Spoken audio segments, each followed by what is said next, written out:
Hey, everybody. Welcome to another Pickleball Physio podcast, the podcast where we talk about pickleball injury prevention, recovery, performance, and all sorts of health and wellness factors to keep us on the courts playing more and more games. I'm very excited to have Dr. Jonny Blue, a physical therapist who specializes in shoulder injuries. And I'm excited for him to share his knowledge with us today on how we can take care of our shoulders and be able to get back into the sport of pickleball. Welcome, Jonny. Hey, thanks for having me, Sarah. I'm excited to be here.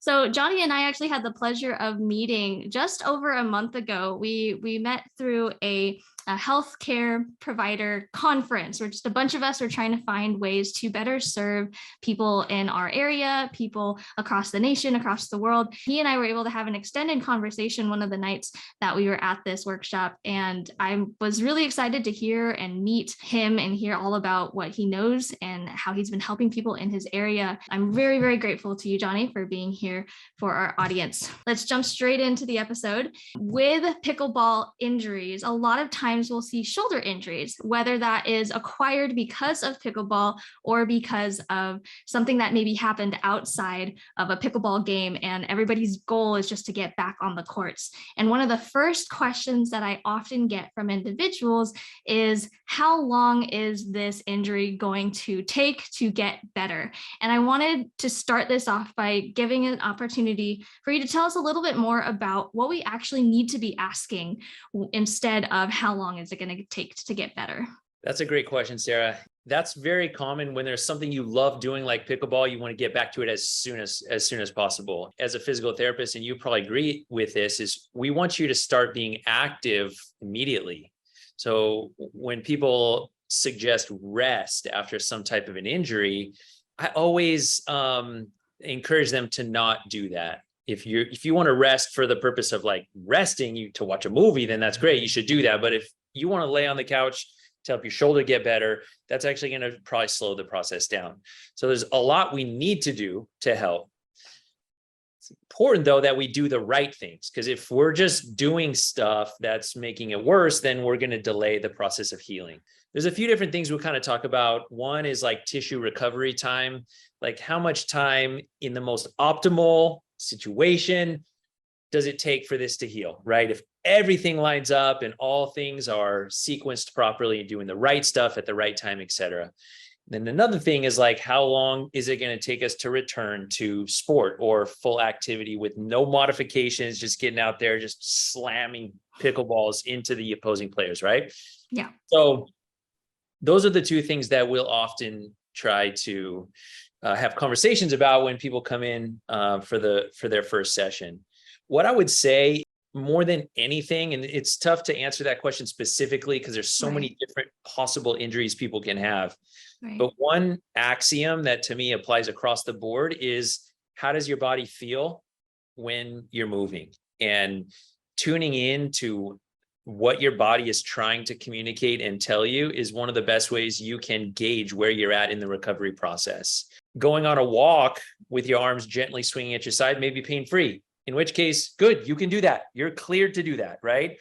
Versus, getting out and going for a long swim. If that's really painful, then you're not quite there yet. One of the things we'll often try to suggest to people is we need to find the level in what we'll call like a therapeutic window that you are in and work within that level.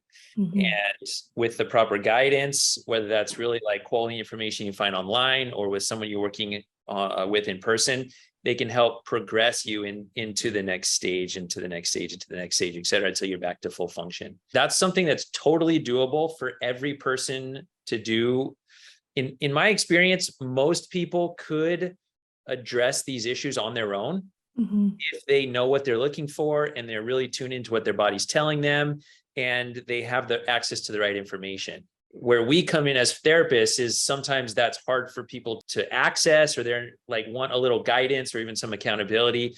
And so that's oftentimes where we'll come in and say, listen, based off what you're telling me, this is where you're at. These are the things you need to do. And that kind of simplifies the process for a lot of people.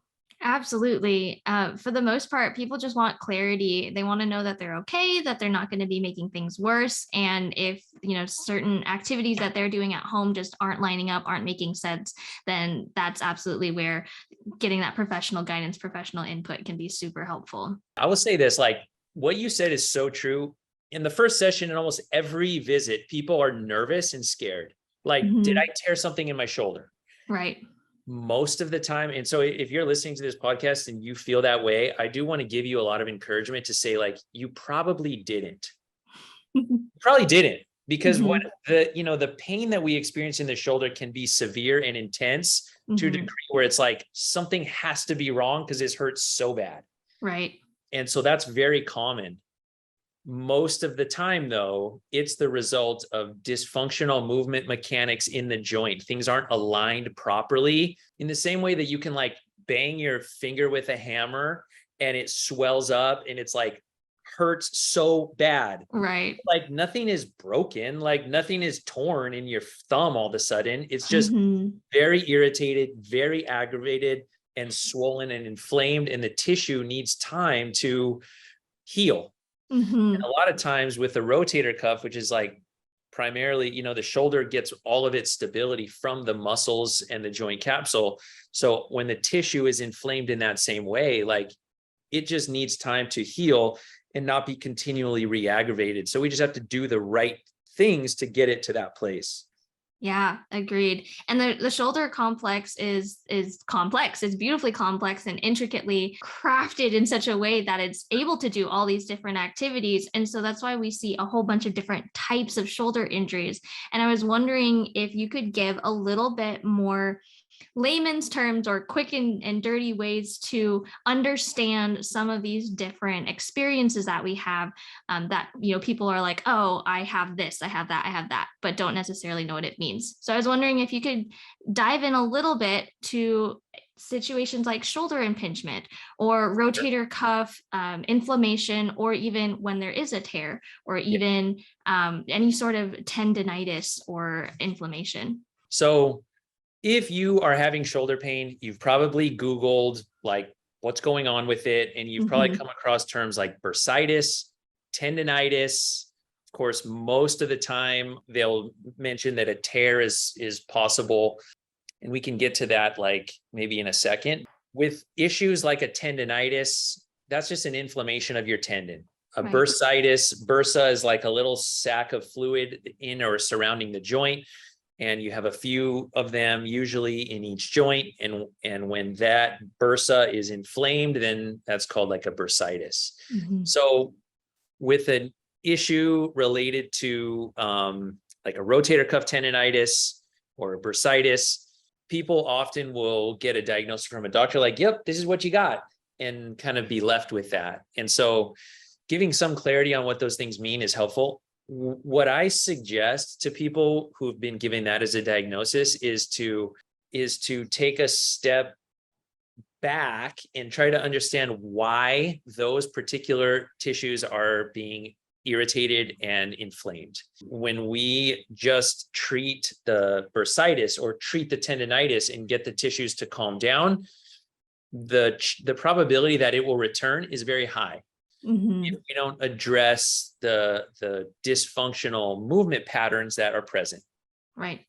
So often what I will do with a tendinitis or a bursitis issue is treat the movement pattern, and that just goes away. My experience, the most effective, the fastest way to address issues like that is to actually address imbalances that are present in the joint. And with the shoulder, muscle imbalances is like, that's the key to everything.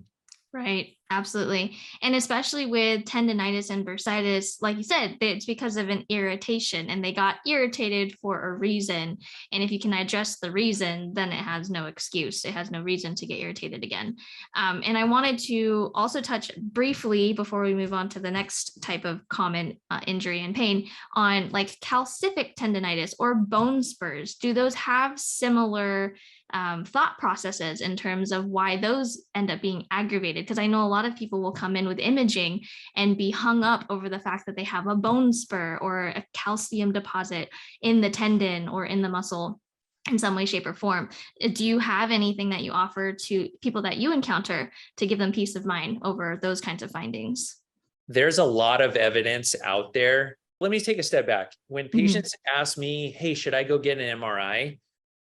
My response is, well, it depends. That's what I'm like, that's what I say to everything.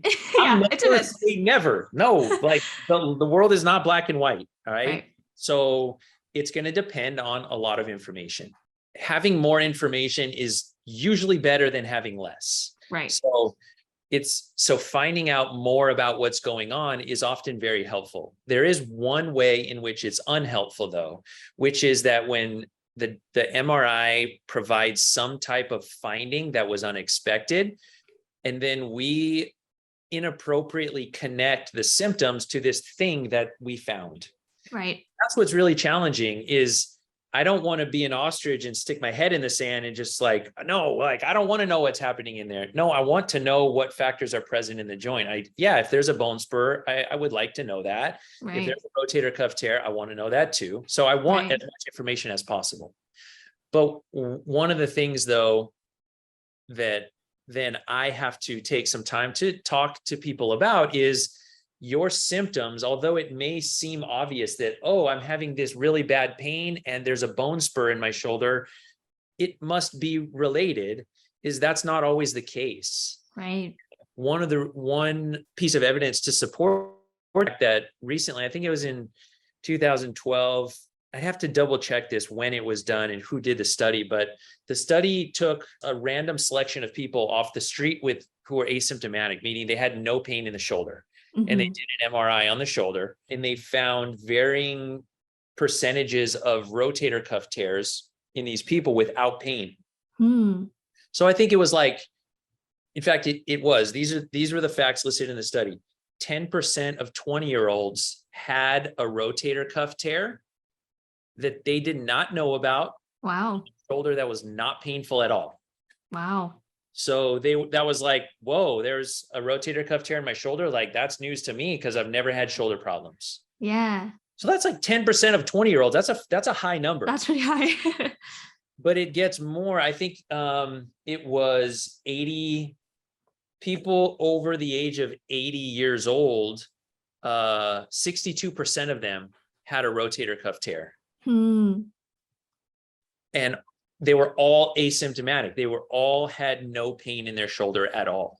So this kind of leads us a little bit more into a conversation about tears in the rotator cuff, and if that will severely limit our functional use of our arms. But I often will cite this study to patients who tell me, I was told I have a rotator cuff tear. That's very concerning to me.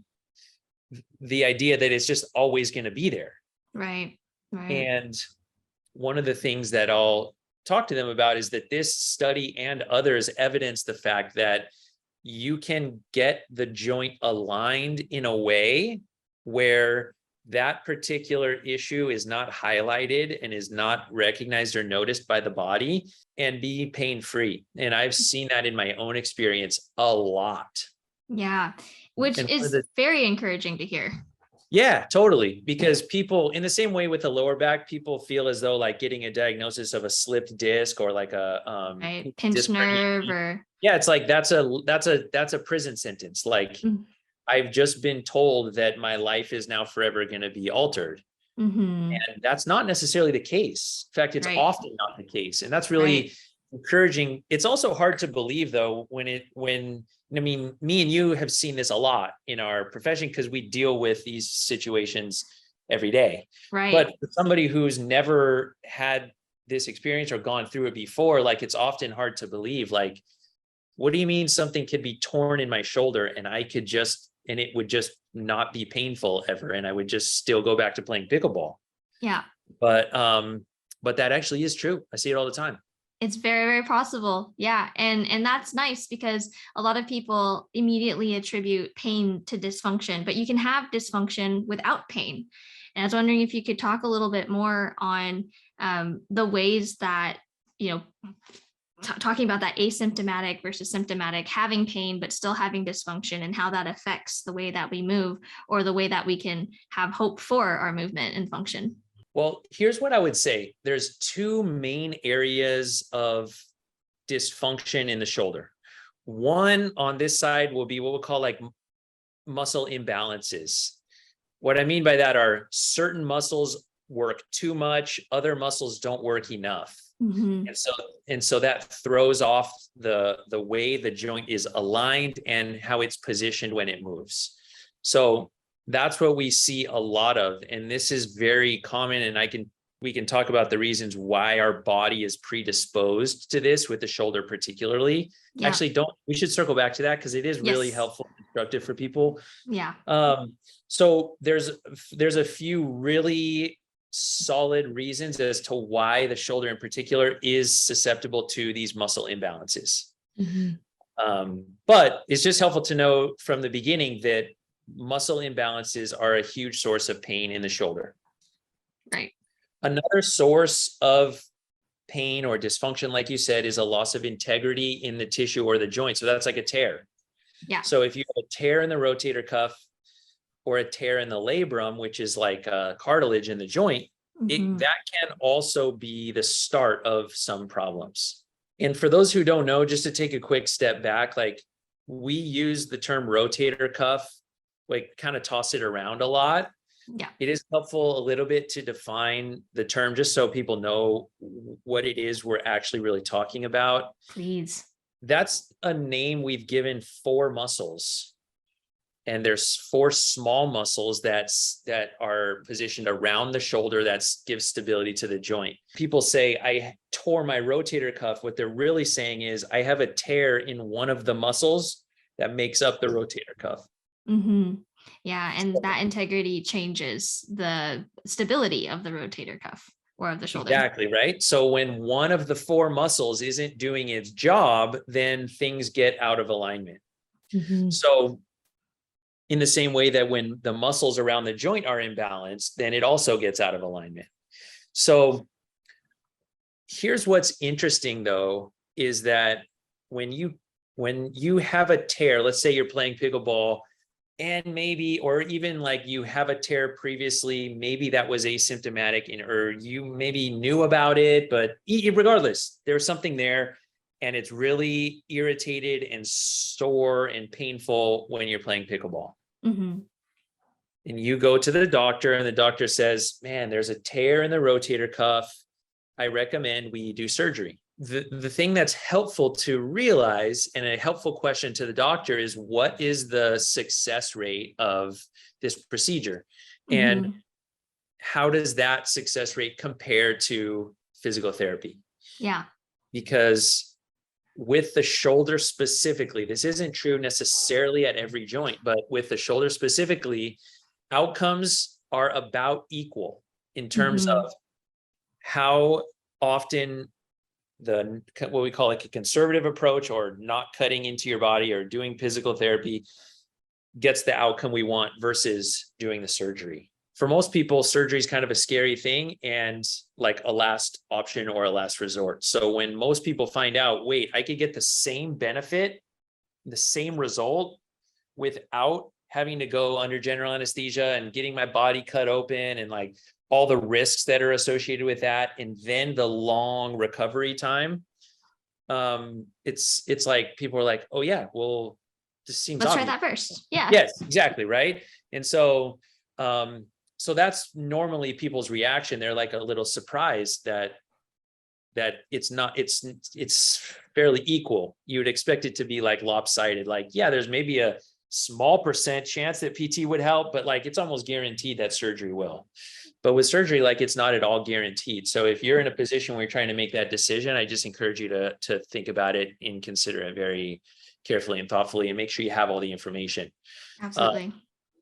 But one of the things that's interesting about the shoulder is that when there's any type of traumatic incident to the shoulder that's over here, like you dislocate it or something is torn or even you fall really bad. Yeah, you fall on an outstretched arm, like when you're skiing or like something. The body goes into then what we would call like a guarded position.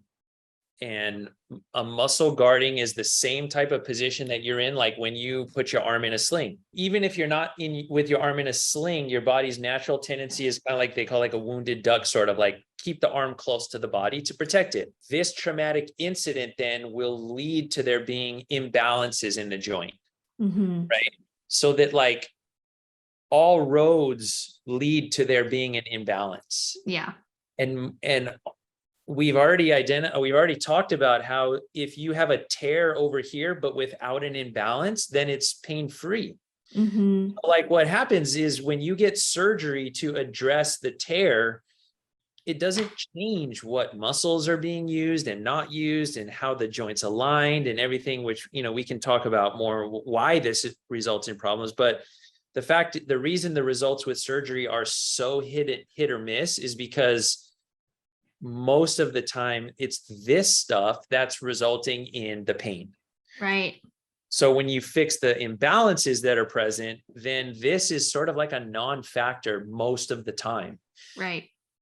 It's not the other way around. It's not when you fix this, like the muscle imbalances are a non-factor. This will be painful until this stuff is addressed. So a lot of times then what we see is it's the physical therapy that the people get after surgery that addresses the imbalances, which results in the surgery having a positive outcome. So anyways, that can be sort of helpful to just kind of keep in mind those two camps when you're trying to figure out what is the real source of the dysfunction or the pain. Absolutely. And that muscle imbalance, that's a lot of reason why people will try physical therapy before surgery, and why a lot of surgeons will encourage people to attempt physical therapy before surgery, because more and more people are starting to acknowledge the muscle imbalance factor or the benefit of doing prehab to kind of retrain the body on how it needs to move more optimally, or how to position itself and coordinate itself a little bit more optimally, which is then why we see a lot more of the success rate after surgery and such. So I wanted to circle back to those muscle imbalances and the way that those dysfunctions show up, or things that predispose you to those dysfunctions. Can you share with us a little bit about some of the common dysfunctions of movement or muscle imbalances that you see whenever you're working with shoulder incidences? There's two main areas of imbalances that are present between the internal rotators of the shoulder and the external rotators, between the upper traps, which are the muscles in your neck and upper back, versus the lower traps, which are the muscles that pull your shoulder blades down. There's 5 muscles that internally rotate the shoulder. There's only 2 muscles that externally rotate it. So it's already an unfair fight, right? Yeah. Especially when you think about which muscles are the ones that internally rotate the shoulder. The pecs, which we work out when we work out our chest. Yep. The anterior delts, so the front of your shoulder, that's like on shoulder day, right? A lot of shoulder movements are working the anterior delts. Your lats, which on back day, right? You're doing lat pull downs, you're doing pull-ups. So on chest day, shoulder day, and back day, you're all working out the external rotators. And these are like some of the biggest muscles in the upper body. Yeah, those internal rotators, absolutely. Yeah, so the pecs, the shoulders, the lats, and then subscapularis and teres major, all of these internally rotate the shoulder. And these are the ones we very frequently work out with push-ups and pull-ups. The muscles that externally rotate the shoulder are these 2 small muscles. Both of them are in the rotator cuff, and you can't really work them out on accident. Like, you have to be specifically trying to get these muscles to turn on and get stronger. Otherwise you won't. Right. And they're not very glamorous exercises either. So you don't really see people doing them. Like, they don't make you look any better in a tank top. So most people don't do them, right? If I can't see this muscle, it's not going to make me look better. Then, it's going to take a really good reason for me to devote time to it. Yeah. And versus the muscles that do make me feel good about my body and like the way I look are these muscles that, result in internal rotation. Right. All right. Same thing in the gym. We work out the upper traps, like with shrugs, and so these muscles then get really overdeveloped, and the lower traps become underdeveloped. Mhm. The last thing I'll say about it is that like internal rotation and shoulder elevation or upper traps, internal rotators, this is the position we're in a lot of times when we're working, right? When Yep. we're eating, when we're Mm. texting, when we're driving, Mhm. we're here. And what we want to do is be able to get out of that position. So a lot of tightness develops in these muscles and our brain becomes very connected to them. And the neural pathways between my brain and these muscles just are very, very highly accessed and used. And so they kick in first. Mhm. And as a result, those muscles often get very activated and tight. Yeah. The opposing muscle groups, the lower traps, the external rotators, get inhibited and weak. One of the main things that we do in therapy is getting the body to chill out, like calm down with some of these muscles that are used too much, and then getting them to reconnect and activate and engage some of these muscles that the brain has kind of forgotten about.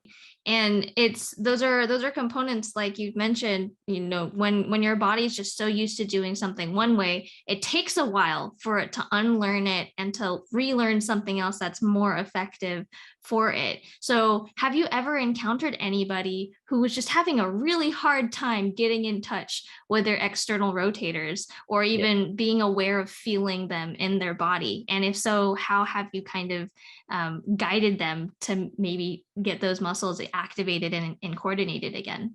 Yeah, that's a good question, Sarah. And this is something you and I do all the time, which is like Absolutely. neuromuscular re-education, right? That's what we call Yes. it.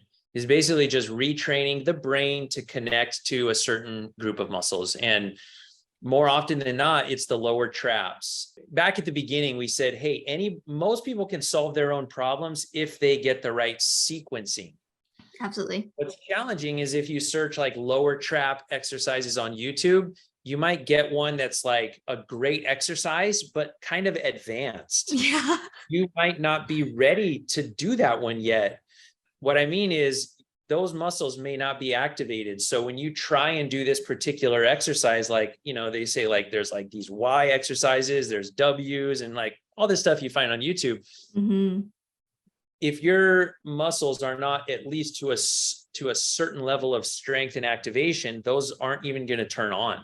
Right. So you'll actually be using your upper traps more to do these in a way that's actually worsening the dysfunctional movement pattern. One of them, that's what I spend most of my time doing, is retraining people on how to use these we'll call them like good muscles versus like bad muscles in a like a very simplistic way. Right. But, and it's not that glamorous. And for most of the time, I have to tell people, you probably won't love these. Yeah. They're not that fun. No, they're not. You have to do them every single day for like 2 weeks. Yep. And then we can move on to the stuff where we're actually doing stuff that feels like, okay, I feel like I'm doing like a workout now. Right. It's like initially though, yeah, we have to kind of like, we almost have to retrain the body, like learning how to walk again. We have to go back to the very basics. And one of the things that I see a lot is when someone's forgotten how to turn on a certain set of muscles, like the lower traps or the external rotators, what that also means is that when those muscles get spasmed from weakness and they get really tight and sore, the brain doesn't know where the pain is coming from. So a lot of times people say, like, they'll come in, I'll say, how's it been this week? They're like, man, my shoulder was just really hurting. And I would say, like, can you show me where? And they're like, no, not really. Like, it's kind of just like around there. Right, right. When I first became a PT, I was like, what are you talking about? Like, how can you not know where you feel the pain? Right. Like, think about it. Yeah. But, then with experience, I learned, well, it's because the brain is just so disconnected that even where this sensation is coming from, they're not entirely sure. Yeah. What that also means, though, is that when you're exercising and doing an exercise, and I'm asking them, like, where are you feeling this? They're also like, I'm not. I don't, like, what do you mean? Like, and so then that results in them, like, doing the movement that I'm instructing them to do. And then they're like, am I doing it? Like, Yeah. am I doing it right? And I'm like, no, but that's fine. We're going to keep trying, until eventually it's like, okay, yeah, now your shoulder blade is starting to move the way we want it. Good. Keep doing that. Keep doing that. Do it more, et cetera, till Mhm. eventually, with time, with practice, then like a way to think of it is like muscle memory develops, and then Yep. it starts happening naturally, so that then when you go out onto the pickleball court, you're not having to like be so like tune into where is my shoulder blade. It's like, no, you just go play, Yeah. and your body is just back in its natural rhythm. And that's when you've gotten to the place where you're like fully returned to play a tournament all day, or like play as Yeah. much as you want, and like, Yeah. et cetera. But it's not until that your body really develops consistent coordination and activation and stability in those right areas that you will feel your body will be able to do all of that without any type of problem. Agreed. And that's where we see a lot of people, once they are finally able to get those lower traps, those external rotators engaged and consistently doing those exercises, keyword consistently, for a couple of weeks, then we quickly oftentimes will start seeing some of those pain symptoms go away, because now they're not irritating all of those tendons or any of those structures that have been getting inflamed. Although just because the pain is going away doesn't mean that the dysfunction is fully gone, which is also why I love that you talked about creating that muscle memory and getting those repetitions and training it in such a way that can allow you to get back into pickleball. Because even though you've tuned in and you started getting it coordinated, it still takes some additional work to be able to get that to be autopilot, automatic, second nature. Yeah, totally. Yeah. And that's a good point. I mean, I think one of the ways I'll often describe it to my patients is that when we feel pain in a joint, it's like the part of the iceberg that we see come up above the surface. Mm-hmm. And when we get pain to go away, we've gotten rid of the very top of the iceberg such that we no longer see it, but we know that there's quite a lot under the surface usually. Absolutely. And so one of the reasons that we'll get people set up, and I know the way both of our businesses are structured is a little different than the traditional healthcare system. Mm-hmm. We've set up our businesses in a way that allows us to have long-term continuity with people, so that we can not just get the pain to go away, but to actually address the issues that are below the surface to the requisite depth. And then when we do that, we truly achieve a lifelong solution. Absolutely. Versus what we talked about, circling back to the beginning, which is like just getting the tendonitis to kind of like calm down. Mm-hmm. So those are two different approaches, like getting the bursa that's inflamed to just stop being inflamed. That's like just getting the iceberg to go below the surface of the water. Right. It doesn't take much then for it to become inflamed again. And so then we're in like a little bit of a roller coaster. Yeah. In our profession, we're constantly seeing people who are either injured or on the verge of injury. Yeah. So it's natural then that we would be concerned for every person in the world. Like everyone needs to do these things. Like it's like cops like start having like thinking everyone is like a potential like, suspect. Threat or like, yeah. Yeah, it's like, you get tainted by your own experience. And so Absolutely. It's like, do I think that everyone could benefit from doing prehab exercises to never have pain and be able to play pickleball just indefinitely? Mm-hmm. Yeah. Are some people on the pickleball courts more predisposed to injury than others? Yes. Pickleball is such an intense sport, and people love it so much that they're predisposed to do it a lot. Yes, and that's why. So all of those things then sort of do increase the likelihood that somebody may experience an issue with pickleball that they might not with another sport. So I should clarify that. Like, with like golf, for instance, like if you golf like once, you golf around every other Sunday or something. Yeah.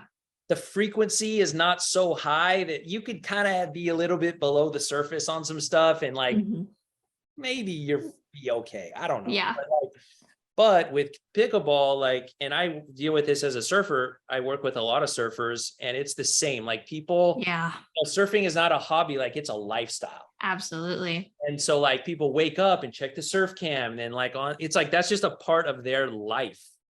And it is similar with pickleball. And so like if you're wanting to be able to, in the same way that like if you want to be able to just go out and run like 20 miles at any point, like you have to keep yourself to a fairly high level of strength and endurance and mobility and stability. And it is the same with pickleball. Like if you want to just be able to go out there and play all day, just without worrying about what's going to happen, then yeah, you're going to probably need to do some stuff consistently, even on your off days and even as a warm up, and have a nice cool down and like do some things to maintenance your body to have that critical threshold be high enough that you won't cross it. It's a little like we don't think about our bodies in the same way, but none of us are surprised when we get in our car and it just shuts off, like because we didn't put gas in it, or because we didn't change the oil, or because like we didn't put air in the tires. Like we have to do things to keep it going. Absolutely. We're not like shocked or frustrated when it stops working, when we realize, oh, well, yeah, I haven't put gas in the car in like a month and a half. Exactly. Like, yeah, well, what do you think was going to happen? You know, like, but we don't think of our bodies in that same way. And the reality is, like, if you're going to drive cross country, you're going to need to probably put in some maintenance to make sure the car will get there. And it's not dissimilar when we want to play like a weekend of a pickleball tournament or something, you know, like, there are similarities there. Absolutely. And I've talked with, other physical therapists that share that same, a lot of us use the car analogy, I'm realizing, because everybody seems to have a basic understanding of the maintenance we need to use on our cars to keep up our cars and stuff like that. And so I didn't make that up. Huh? Well, the gas part, the tire part, and all that, that's something, the way that you've scripted that and phrased that is not the way that I've heard it before. But I have heard somebody say in a previous podcast, even like, yeah, you don't wait till your car is broken down on the side of the road to get it taken looked at. We also should treat our bodies the same way. Yeah. Totally. Or somebody has told me too, like, yeah, your body is not meant to be running an Indy 500 right now. You're a Bentley. Like, take care of yourself, like stuff like that. But it's very true. Like, a lot of times whenever we get into an activity that's highly addicting and very exciting, one of the first things that we do is to play a lot of it. And many people don't do the work to ramp up into that activity unless it's something that they already have an expectation to be that high level of an activity. Like, generally marathon running, people don't just sign up and show up the day of. People have already a baseline knowledge that a marathon requires a lot of work. Whereas pickleball, they're like, how seriously do I need to take a sport called pickleball? And then they end up surprising themselves. So this is not to interrupt you, Sarah, but no, please. Here's what your thoughts are. This is my opinion. Okay. I was thinking recently, like, the list of things that people are telling me to do every day just keeps getting longer and longer and longer. Like, for sure, I need to make sure that I get this many hours of sleep, and then I can't look at my phone from the time I wake up until like X amount of minutes to let my brain settle down or whatever. And then I need to I should get the sunlight on my face first thing in the morning, and I need to ground myself in the earth, and then like drink only this much coffee and like exercise this much, like blah, blah, blah, blah, blah. It's like, okay, dude, I'm getting like suffocated by all of these things that I should be doing to live like a healthy life, right? Yeah. And so I totally get how, if you're in a place where you're just like, I'm not currently having pain, doing like prehab stuff is not high on my priority list. I totally get that. And I would honestly feel the same. Yeah. So what I would say though is, if your approach is like, you know what, I'm going to cross this bridge when we come to it, that's fine. That's fine. In my opinion. No, I do agree with that. But what I would say is cross it early. So like, our body whispers to us, and then it talks to us, and then it starts shouting at us. And when it's yelling and screaming, like, that's when we feel pain. Yeah. And so what I would tell people is like, tune into your body when it's whispering to you, like, hey, I need a little attention right now. Like I need some of the maintenance that we talked about. And if you just like, don't ever think about it and you're just playing pickleball, you're surfing, you're like doing your thing, but you're tuned into your body enough to hear it when it starts like trying to get your attention early on in the process, then you will save yourself a ton of time and hassle by then starting like, okay, now this is climbed up my priority list. Now I'm going to get some help. Like I'm going to hit up Sarah, or like I'm going to find somebody to help me out so that I can, get this under control. And then it's off my priority list again, or it's lower down again. And then I can kind of get back on track versus waiting until like you can barely hold the pickleball paddle, or like you can't hold a cup of coffee in the morning, or like waiting till your body is like, bro, we're done. We're done. Yeah. Then it's like, that's what I recommend people don't let it get to the level of. You can return from that. It just takes more time and energy at that point. It does. And I do agree with that. There's, a large majority of people that get started, especially on like a basic level, they're not putting themselves or predisposing themselves to a lot of harm in the beginning. So with those individuals, absolutely just, have fun with it and pay attention. But there are also, if you're one of those people who maybe has not been in tune with your body as of lately and are not able to pick up on those whispers, or if you have, after listening to this podcast, recognize that you have some of those dysfunctional postures or patterns, then, experiment and maybe try to tune in with your body a little bit more to see if you can start picking up on some of those whispers like Jonny was mentioning.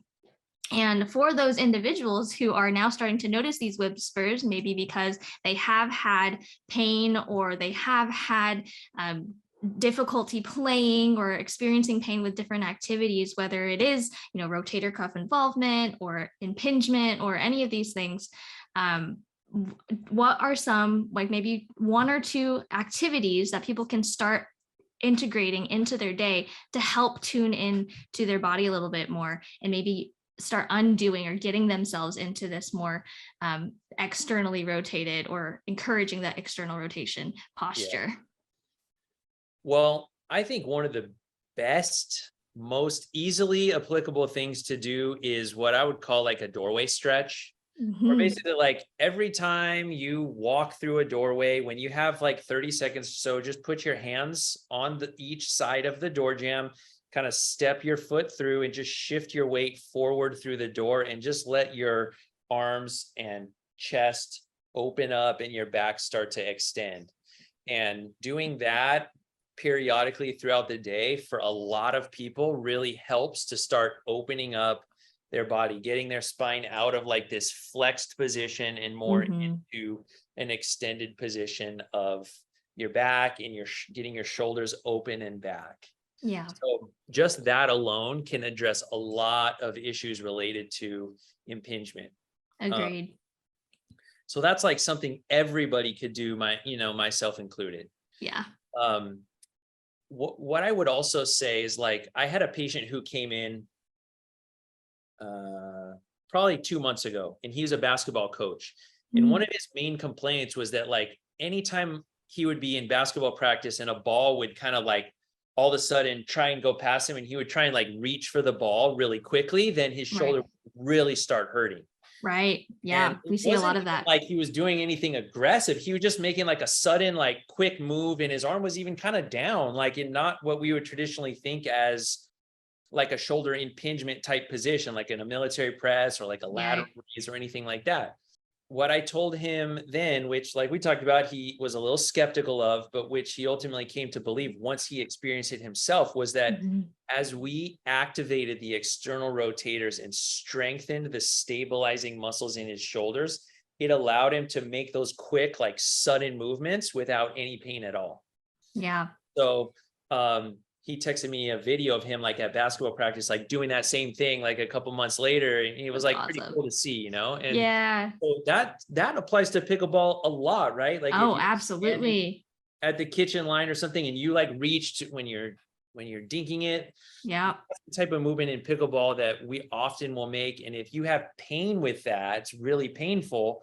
Usually that's a stability issue. Yes. We just need to start activating the right muscles. And when we do that, you can definitely get the pain to go away. Yeah, I completely agree. And Jonny, you have so much amazing knowledge from all of the shoulder individuals that you've seen. And I'm so, so grateful for you just sharing such a load of value and information for the pickleball community. I'm sure we're going to be getting a lot of questions and people are going to have more that they want to learn. So for the individuals that are wanting to maybe hear more about the value that you have, any of the activities that you do, how can people get a hold of you or follow you? Thanks, Sarah. I appreciate that. Well, I would just say first, like, it's been cool getting to know you, Sarah, because for those of you listening, you probably know this, you're familiar with Sarah, but Sarah's an amazing therapist. Oh, And so I would reach out to her first with any thanks, questions. man. I'm sure she would do a better job than me. If you're interested in reaching out, my Instagram's probably like the easiest way. It's rehab GPT on Insta. And I own Land and Sea Physical Therapy, which is a cash-based PT practice in Oceanside, California. Yes. But yeah, on my Instagram, I'll post like, little videos about these, similar things, mobility work and stability stuff. And it's kind of geared towards answering people's questions about things that maybe they want some clarity on. But, I would say that's probably the best way. Yeah, and it's a great Instagram for anybody listening or watching. Jonny has some amazing tips and great Q&As. He's saying that they're these little videos, but they're jam-packed with value. So if you do have any questions on shoulder stuff going on, please do go follow him, reach out to him. And then as you're starting to learn some of his stuff, keep me in the loop too, and we'll be able to work with the information that you're learning from Jonny and also being able to transition that into your pickleball game and stuff. But if you are a surfer or if you are down in Oceanside area, hit up Jonny and go check out his stuff. He's a phenomenal physical therapist too, and his passion for the knowledge that he has is so evident. So thank you so much again, Jonny, for coming on to Pickleball Physio. We really appreciate it, and I'm definitely going to want to have you back. Great. No, thanks for having me. It's been great chatting with you. Awesome. Well, that's another episode of the Pickleball Physio podcast. Thanks everybody for listening and or for watching. We'll see you guys on the courts.